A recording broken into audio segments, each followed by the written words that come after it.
on them.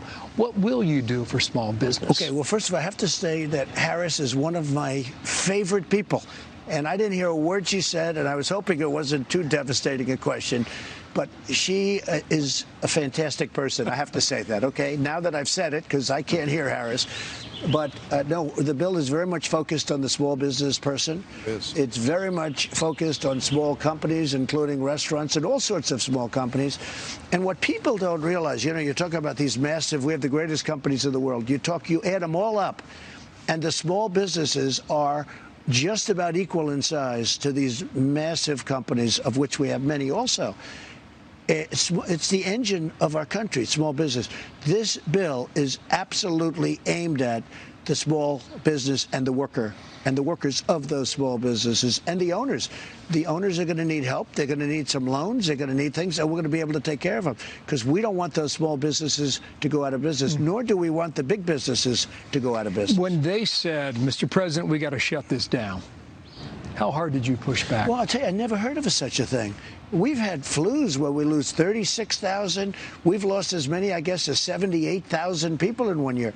And they came in and they said to me, sir, we're going to have to close the country. I said, what are you talking about? Well, we have a virus. It's coming in. And I knew that. And I made the early decision with China. So I already closed it off to China. And that was a long time before they came in. But they came in, experts, and they said, we're going to have to close the country. I said, we've never closed the country before. This never happened before. You're saying, I said, are you serious about this? We are going to take this country that's fully employed, where we have 160 million people working, and you're telling me we have to close it? And people are going to go out of business, and they're going to go bankrupt, and they're not going to have jobs? What are we talking about here? Don't forget, this has never been done. We've had flus before. We've had viruses before. So this is something new. And this is why I say we have to. I gave it 2 weeks. And you know, I guess by Monday or Tuesday, it's about 2 weeks. And we'll assess at that time. And we'll give it some more time if we need a little more time. But we have to open this country up. When they came to you and had that conversation with you, how long did it take you to accept that new reality? Well, look, I accept things. I understand things very quickly. I mean, I understood exactly what they were saying. But we can socially distance ourselves and go to work, and you'll have to work a little bit harder. You can clean your hands 5 times more than you used to.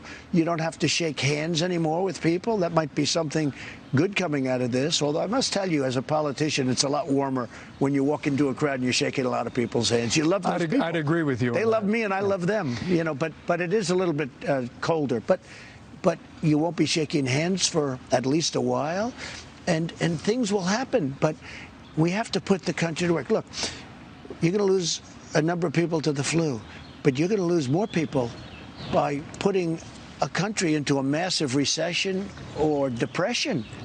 You're going to lose people. You're going to have suicides by the thousands. You're going to have all sorts of things happen. You're going to have instability. You can't just come in and say, let's close up the United States of America, the most successful country in the world by far. You know, when I came in, when I was elected, and you knew this number, China was going to overtake us in the year 2019. It wasn't even close. We went way up, and they didn't. We've done great. They pay us a fortune in tariffs and everything else, and yet we have a good relationship with them. We just signed a trade deal. But we're the #1 in the world by far. And now a few people walk into the Oval Office and say, sir, we have to close up the country. And I said, what are you talking about? And that, Mr. President, must have been a very difficult thing to accept. One of the most difficult decisions I've ever made, because I knew that when you do it, as soon as you do it, you're going to drop. I mean, they're talking about 20 or 25 points of GDP. Nobody's ever heard of 25 points. If we went down a point, that's a big deal. Now, all of a sudden, you're basically turning off the country. I said, this has never been done before. What are you talking about? But we understand it. You have hot spots, but we've had hot spots before. We've had horrible flus. I mean, think of it. We average 36,000 people. Death. I'm not talking about cases. I'm talking about death. 36,000 deaths a year. People die, 36 from the flu. But we've never closed down the country for the flu. So you say to yourself, what is this all about? Now, How did you? it's never been done. How did you process that? Not good. I wasn't happy about it. And I also knew that I had to do it because, look, with Turkey, I